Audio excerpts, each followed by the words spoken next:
Hello local heroes, wherever you are, we're back again on everyone's favorite program, Local Wisdom. Of course with me, Hannah Gossip. And I'm Albert. Local heroes. For us in present days, we can easily choose many types of clothes, ranging from models, fabrics, and even for certain people, brands are also a part of the reasons why they buy clothes. But do all local heroes know that the history of clothes is as old as the history of human civilization itself? So that's why in this episode, we will provide a summary of information for all local heroes. Masterpiece from the end of the history of spinning and weaving in Indonesia. Of course, on our favorite program, Local Wisdom. Local heroes, clothes recorded to have appeared in human life since hundreds of thousands of years ago. One of the inventions of object used to making clothes is a sewing needle. Believed to belong to the Southern culture that exists in France from 19,000 BC to 15,000 BC. Thousands of years later, first long found in the Donau region of Westernese Greek Republic.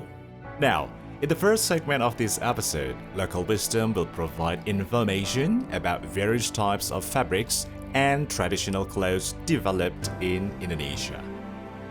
They are made with meanings and identity of each community in which it's located, and they've become a form of national and regional identity. What are we waiting for, local heroes? Here's the information.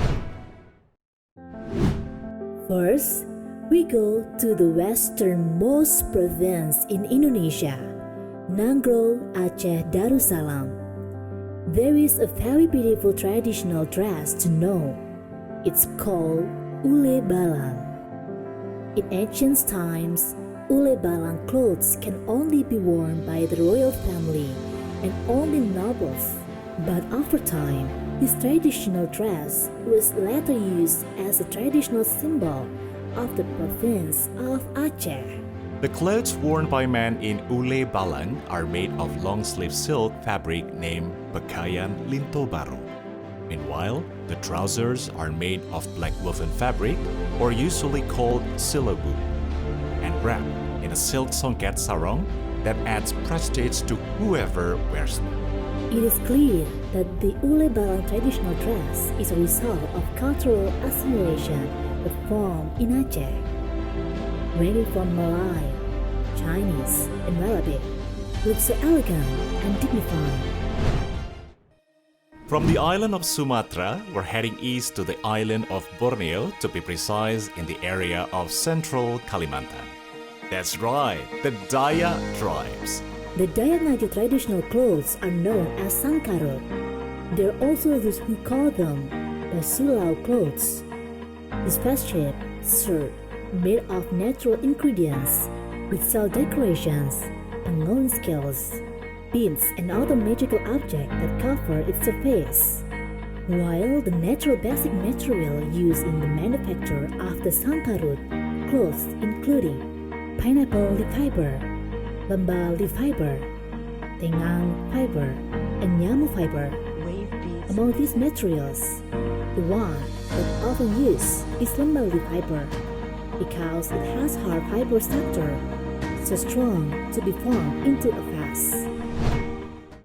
For the next one, there is the traditional clothes of Aisan Gede, originating from South Sumatra.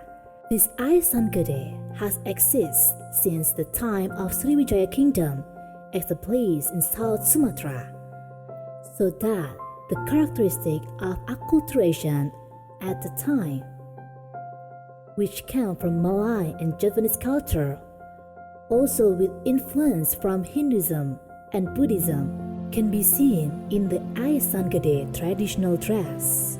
Well, this traditional dress is usually worn at the culmination of a traditional wedding ceremony. Local heroes, apart from being worn at the traditional wedding ceremony, Aisan Gede also used by the lead dancers at the Gending Sriwijaya dance performance. Local heroes. In West Sulawesi region, there is one tribe that is famous for its woven fabrics masterpiece. They are Mandar tribe. Every traditional dress from the Mandar tribe cannot be separate from the existence of Lipa Sakbe Mandar, or what is often called the Mandar Sutra Sarong. The process of making Lipa Sakbe is still using the traditional way as taught by their ancestor. So to make one Lipa Sakbe takes a very long time, takes at least 3 months. Every pattern on Lipa Sakbe is special as it is made based on one's economy level, socio-cultural aspect, religion, and social status. If you look at the types of pattern, there are 2 types of Lipa Sakbe Mandar. It's the sheer pattern and the flower pattern. Well, the next is one of traditional clothes from eastern tip of Indonesia, Papua. Can any of you guess the name? Yes, Koteka. This one-of-a-kind outfit is worn to cover the lower body part of men in several tribes in Papua. Koteka is unique as it only covers the genitals and leaves the rest almost naked. Although it has an eccentric shape, the koteka is not a meaningless outfit. There are rules on how to wear it. Such is if the koteka is worn perpendicular to the form, means that it indicates that the one wearing is an unmarried teenager, while if it is used it is tilted to the right side, means that the user is from the traditional nobility or people who have a high social position. It is different if the koteka is used tilted to the left, indicates that the user is descended from a Pentugaga. There is a kind of warlord from their tribe. In addition to those characteristics, the shape and size of koteka also symbolize ethnicities and different occasions. Koteka worn in daily life has different shape and ornament compared to those worn in traditional ceremony. It's now quite hard to find people wearing koteka in urban areas. However, some tribes in the deep of Papua still wear and preserve it. Even now, koteka has become a souvenir for people visiting the land of Papua. Can you imagine how rich Indonesian culture is? A lot of interesting things from the tribes here. Dear local heroes, Local Wisdom will be back in a minute with more interesting information after this. Don't go anywhere.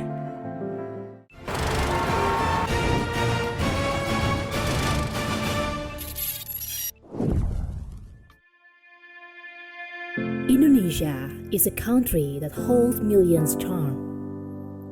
Wherever local heroes want for a memorable vacation, everything's in Indonesia. Start from stunning natural tourist destination, mouth-watering culinary delight, to amazing cultural attraction. So, local heroes, talking about Indonesian culture, there is a masterpiece from Indonesia that you must know. It's the Indonesian traditional cloth. Well, so far, you may already know several types of native Indonesian cloths, like batik and tenun or woven cloth. Apparently, other than these two, there are many other types of aesthetic and meaningful traditional cloths. I'm sure you're curious about them, aren't you? Here comes the full review. First, we'll visit the Banjar tribe in southern Kalimantan. The Banjar tribe has a traditional cloth that has been passed down from generation to generation. Their traditional cloth is called the Sasirangan. Many people believe that this Sasirangan cloth has power magic that can be used to treat the sick and ward off bad spirit.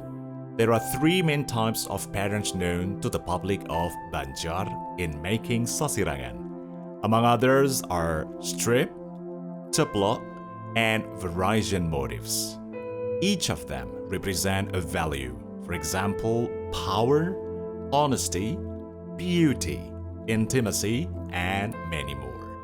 Sasirangan has become increasingly popular after being used as a mandatory uniform from civil servant and school students in South Kalimantan.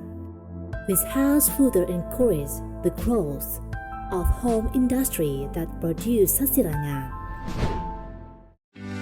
The next one is endek cloth from the Island of Gods, precisely from Gelgel Klungkung, Bali province. Endek cloth itself was developed since the 16th century in Klungkung area during the reign of King Dalem Waturenggong. The word endek is derived from the word gendekan or ngendek, which means stable or constant or doesn't fade. Until now, endek cloth has been used in various activities, ranging from work clothes, traditional events, or just daily fashion. If local heroes are spending time on vacation, do not hesitate to visit Yogyakarta and buy lurik. This woven fabric with unidirectional stripe is very beautiful and suitable to be made into various kinds of clothes. This traditional cloth from Jogja is usually made of cotton fiber, wood fiber, silk thread, or synthetic thread. Lurik woven cloth is estimated to have been existed since 3,000 years ago. This prediction is based on the traces of the remaining spinning and looms equipment at that time. The name lurik or lore is taken from Japanese language, which means row, straight, or stripe. Basically, lurik woven fabric has three basic patterns. They are the strip pattern with long stripes in the direction of the fabric, then Pakan Malang pattern, which has a white line and a small chop pattern, and finally Tulu Wantu pattern. I'm sure local heroes are familiar with Minangkabau Songket. Yes, Songket cannot be separated from the life of Minang tribe in West Sumatra. This traditional cloth is worn in various traditional ceremonies, like in high-level ceremonies such as Bataka Pangulu or the appointment of traditional leaders, as well as in wedding ceremonies. The history of Minangkabau Songket itself comes from the Sriwijaya Kingdom, which was then spread through the Malay Kingdom until it was finally brought into the Minang land. It is said Minang Songket was created as a media of expression because in ancient times, most of the Minang people are never arrived. So they express their feelings into songket. That's why each Minangkabau Songket pattern has a different meaning. Minangkabau Songket pattern are present in the form of natural symbols. Let's say Bunga Malur, Balapa Gadang Klo, Pucuak Ranggo Patai, Pucuak Kalapa, and many more. Well, local heroes, the two most famous Minangkabau Songket patterns are Kalua Paku and Pucua Rabuang. Both patterns have deep meanings. Kalua Paku, or the curve of a firm bud, has the meaning of self-reflection, looking at ourselves before judging others. While Pucua Rabuang symbolizes a life that is beneficial to others until the end of time. Wow, what a deep meaning they have, right, local heroes? Talk about traditional Indonesian fabrics. It feels incomplete without discussing the very popular Lombok woven fabric. The original fabric of the Sasak tribe is admired by collectors and tourists from all over the world. The process of making Lombok woven fabrics can take from tens of days up to a matter of months, and it's a long tiring process. That's what makes Lombok weaving even more special and has a really attractive aesthetic value. The beauty of Lombok weaving is the result of the tenacity and patience of the Sasak women who weave in the traditional way, and use of natural cotton and dyes. Sasak women learned to make their own woven fabrics since they were teenagers. Weaving skill was one of the conditions for women at that time to be able to get married.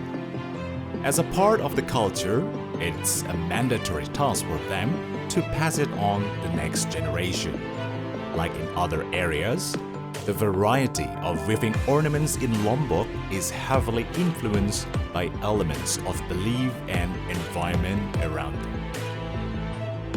In the early days, the ornaments are in the forms of human, fauna, and flora, as a result of the animism and dynamism, as well as the Hinduism. However, after Islam entered, the woven ornaments started to avoid the form of living creatures. It turns out that several kinds of ornaments indicate the occurrence of cultural acculturation, such as the lotus flower pattern on the inside of the hexagon Subhanaleh pattern. Alright, local heroes. Next, we will have a more exciting and interesting information. Stay with us only on Local Wisdom.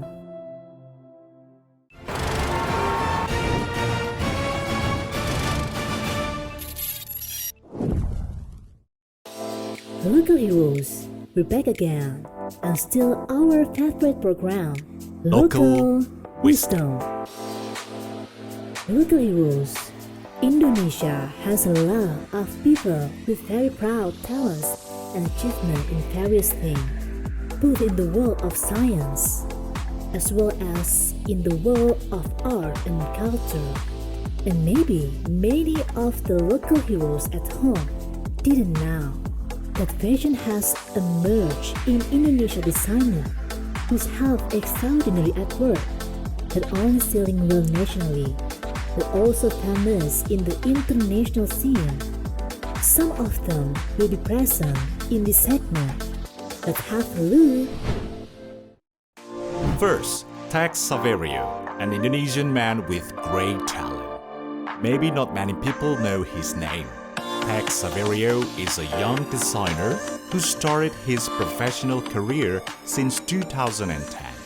He is the first Indonesian designer who managed to showcase his work on the stage of Paris Fashion Week.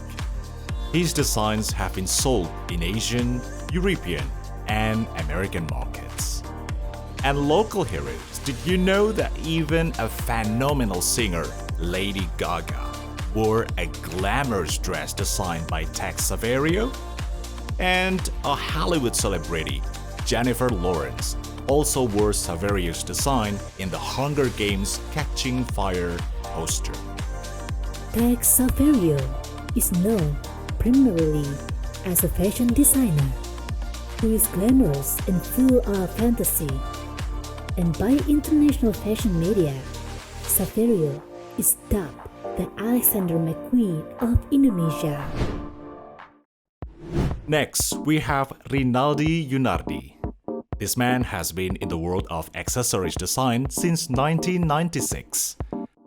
Although he doesn't have a formal education in fashion, his masterpieces have flown overseas and worn by many Hollywood celebrities like Katy Perry, Kylie Jenner, and Nicki Minaj. Not only that, Rinaldi Yunardi has won 3 awards at once on the World of Wearable Art Award in 2017 for Supreme World of Wearable Award, Avant-Garde Section Award, and International Design Award Asia categories. Local heroes, Rinaldi Yunardi consistently makes accessories using handmade technique, a technique that he really enjoys because it enables him to manifest his imagination and makes his collection look original and exclusive. Peggy Hartanto. This designer is no doubt in her quality, proven by being the best graduate of Raffles College of Design Sydney with a degree in Fashion of Design and Commerce. In 2011, Peggy released her label. Her design stole the attention of the world. Her success in fashion industry put her in the ranks of Forbes 30 Under 30 Asia, The Arts. It's a list of people under the age of 30 who influences arts around the world. Peggy described her design with three definitions: brief, elegant, and minimalist. Next on our list is Dian Pelangi. This beautiful woman must be familiar to your ears, fashion lovers in the country. Her real name is Dian Wahyu Utami, and she graduated from Jakarta Asmod Fashion School. She made her debut abroad in 2009 when she participated in a fashion show in Australia. After that, she joined other fashion events such as London Fashion Week, Paris Fashion Week, and New York Fashion Week. All events she joined made her name even worldwide and is included in the list of the 500 most influential people in the world's fashion industry. Dian Pelangi is one of the inspirational female figures and also the pioneer of the first hijab fashion in Indonesia. She became the first person to market hijab fashion products in Indonesia massively. With the presence of Dian Pelangi hijab design, the modern and elegant hijab trend emerged as is now in Indonesia, and suddenly the modern hijab trend is booming. I thought that in the end. Graduated from Parsons The New School of Design, New York, now she's successful in New York with her own label, Artistia New York. She was even nominated for Ready to Wear from Jane Art Styles. After completing his fashion education, Artistia had an internship at several world fashion houses, such as Tommy Hilfiger, Caps, and Diane von Furstenberg. From there, he accumulated experience until finally creating his own ready-to-wear label, which started and grew in New York. Even though he grew up in America, Artistia has not forgotten his homeland. Artistia continues to make Indonesian proud in the world eyes. Of all the designer mentioned previously, have you ever worn any of their design local heroes? You must be proud wearing their collection, right? As Indonesian, of course, we have the responsibility to preserve them, not only wearing them in daily life, but also knowing and understanding their origin and history. Well, local heroes, finally this episode is over, and we have to say goodbye. See you on next Local Wisdom. Of course, with me, Albert. I'm Hannah. Bye-bye.